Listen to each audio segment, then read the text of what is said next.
কে তুই আমাকে মারলো? নো, অ্যাড্রেস সিঙ্গো মাস্টার করবো।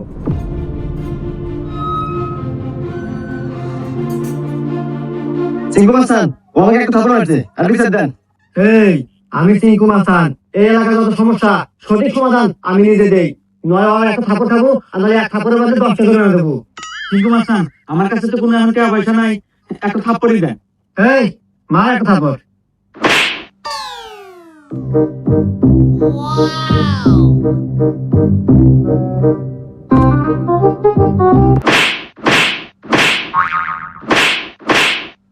এই যে আমি এখান থেকে যাওয়ার সময় 50 টাকা পরে বাঁচলাম, তো ভাবলাম যে এখানে খরচ করে দিই। এই ধরেন 30টা আপনি নেন আর 20 টাকা দিয়ে দিন, থাকে। কোন দিকে কই গিরা?